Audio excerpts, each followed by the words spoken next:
Beleza, galera, chegou a caixa do meu Thermalright Peerless Assassin, esse cooler aqui. Tem um review muito bom desse cooler aqui na página do YouTube da, acho que fala Hardware Canucks, onde ele tem uma performance ali muito próxima do AK620 da Deepcool, que são air coolers assim muito robustos, né, do Noctua NH15 e tudo mais. Até uma certa TDP ali, ele vai performar muito bem, tá? Esse cooler aqui eu paguei R$280 com frete incluso lá no AliExpress. Vou montar agora no meu PC aqui. Tá ali o Gamax 400, ficou bem clean assim. Então vamos testar que temperatura que vai chegar o Gamax 400. Ó, a temperatura aqui na frente do gabinete, que é onde entra o ar frio para dentro, né? Tá em 29 graus mais ou menos, tá? E a temperatura que a gente tá chegando ali máxima do processador é de 76.4. O teste ainda tá rodando.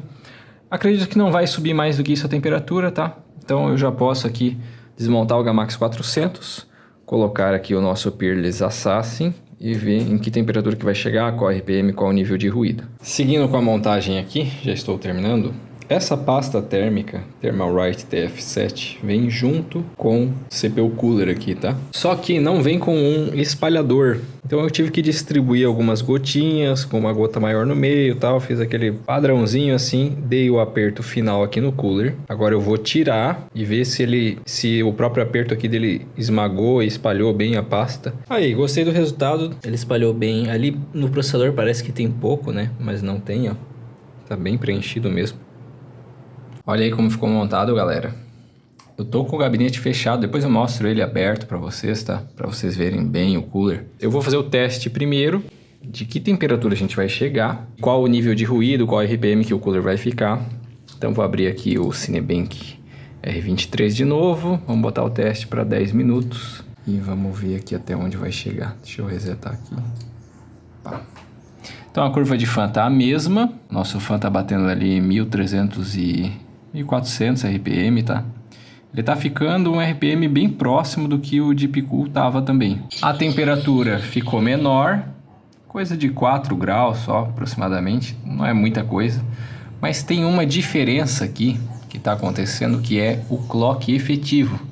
Então eu não mudei nada na BIOS, mas o clock tá maior do que tava antes, ó. Tá uns 40 MHz a mais do que antes. E por estar mais frio, o processador está conseguindo alcançar um clock um pouquinho maior, bem pouquinha coisa, e também está puxando mais watts aqui, ó. Então antes, ó, agora é porque ele recomeçou o teste, tá? Mas antes o processador ficava em 100 watts, agora ele fica em 104 watts. Mesmo com mais watts, a temperatura ficou menor e o clock ficou maior, ó. 4.574, 4.570 nessa média aí de clock. Nível de ruído muito parecido com o Gamax 400.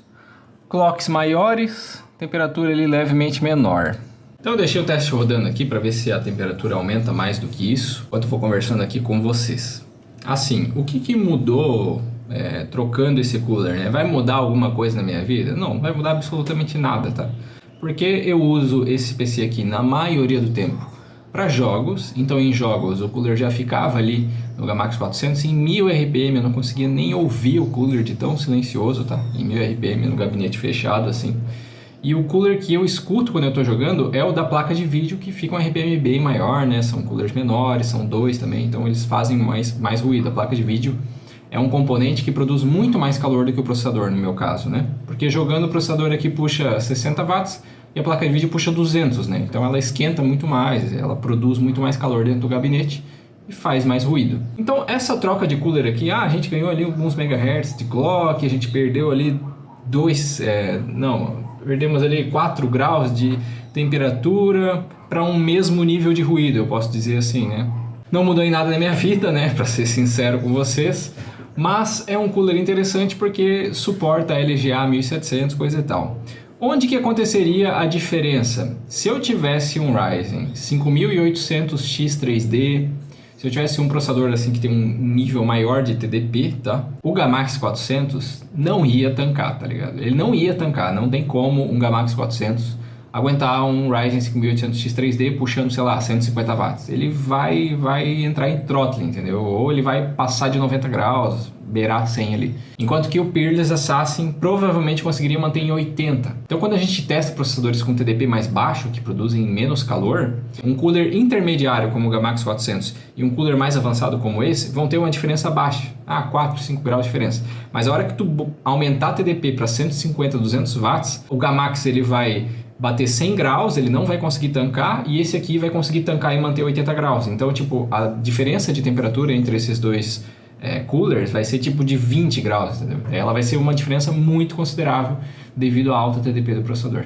E sobre a questão de water cooler, né? Então, esse processador, como vocês viram ali, eu vou botar uma imagem para vocês agora, ele tá com o primeiro cooler dele ali, a primeira fan, encostando em cima da memória.